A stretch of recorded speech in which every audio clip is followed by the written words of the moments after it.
apresentar? Permissão concedida. Então, nobres colegas, eu acredito que a maioria de vocês escutaram as reclamações nos grupos sociais sobre a falta de água em Cabeceira Grande novamente.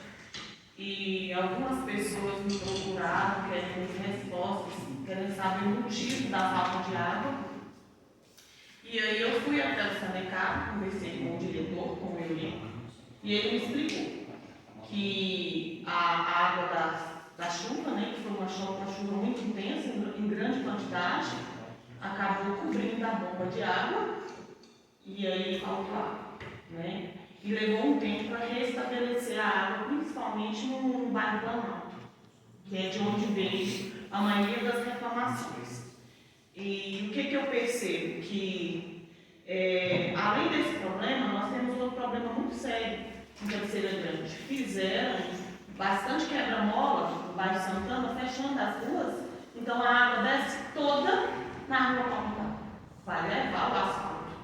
Do jeito que foi a última chuva, é muita água concentrada em uma rua só. Vem toda a água que tem do bairro Planalto, da rua Palmital para cima, ela vai descer toda ali.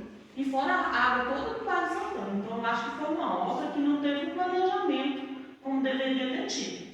Para acontecer como está lá, inclusive derrubou muros das casas lá da rua Palmital, ela cobriu a calçada, entrando dentro das ruas, porque foi muita concentração de água numa rua só. Então eu acredito que o Poder Executivo tem que olhar novamente essa obra aí, rever essa questão dessa engenharia, porque os moradores da rua Palmital vai ficar sem asfalto do jeito que está lá. Porque assim como ocorreu essa chuva, pode ocorrer outras. E não vai resistir. Quem for lá e olhar, vai ver o estrago que fez na rua.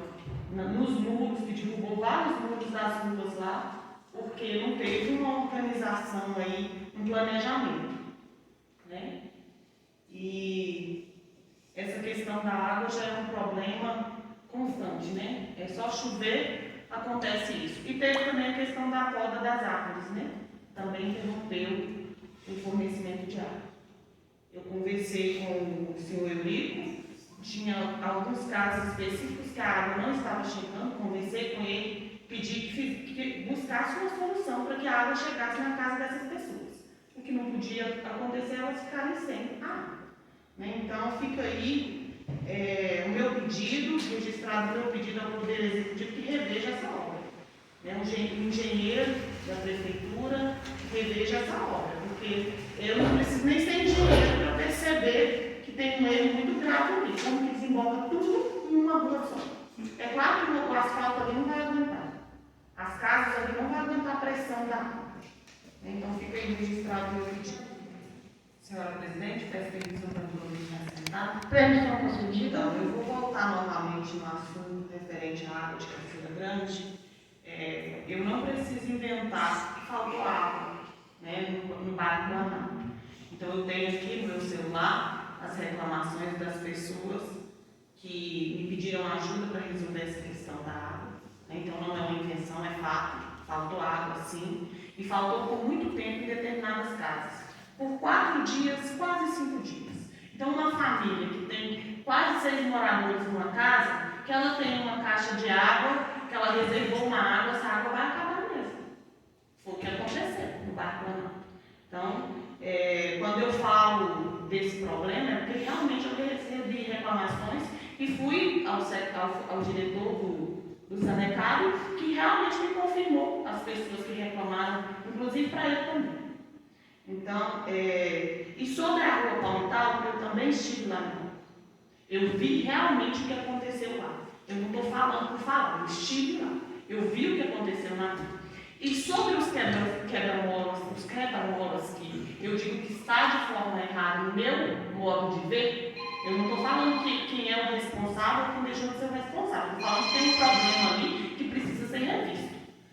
Do bairro da rua Palmital para cima, do lado do bairro Santana, praticamente todas as ruas têm um quebra-mola enorme que impede a água de descer. Automaticamente ela conduz a água até a rua Palmital. Isso é fato. Eu fui lá, eu vi. Está lá que tem que ser lá ver. Não estou inventando nada não. E sobre o asfalto, Talvez o asfalto que está danificado por causa de obra mal feita da gestão passada seja lá no final, lá em cima. Porque o asfalto ali da avenida para baixo é antigo. Eu morei lá a vida toda. É antigo o asfalto. Então não é o problema de asfalto mal feito. Está danificando por causa da água que está correndo ali em grande quantidade. Eu só estou pedindo o Poder Executivo para ir lá e olhar a obra e ver o que foi feito de errado ali e tentar melhorar o que está errado. Né? E outra coisa também, eu estive recentemente numa reunião da Associação dos Produtores, dos Pequenos Produtores do João Moreira, onde eu levei levei essa mesma reivindicação sua ao vice-prefeito que estava presente. Eu aproveitei o momento e pedi a ele que se olhasse com carinho nas estradas, porque tem fazendas que o caminhão de leite precisa descer para buscar o leite, né? E está dificultando a chegada desse caminhão para buscar leite. E são várias, eles chamam de galhos, né? São vários que precisam da manutenção urgente, que as famílias realmente têm reclamado. Então, aí fica aí o meu pedido também, para que se olhe com carinho para a questão desses galhos aí das fazendas do João do Moreira, principalmente. Então, primeiramente, vereadora Poliana, você tem que analisar muito a forma que você fala. Às vezes você expressa de uma forma que dá a entender realmente que você quer apontar alguma coisa séria. Né? Então eu acho que você tem que começar a pensar mais na forma que você se expressa. E eu convido os demais vereadores para que vá à Rua Palmital conversar com os vereadores, para vocês escutarem deles. Porque o jeito que a vereadora fala, parece que o problema lá é simples, que não tem problema nenhum. Convido. Vai lá, senhores vereadores. Conversa com os moradores lá, principalmente da Mercearia Oliveira para baixo. E procura saber o que aconteceu lá e o que a água fez lá. E como que a água desemboca lá. É só isso.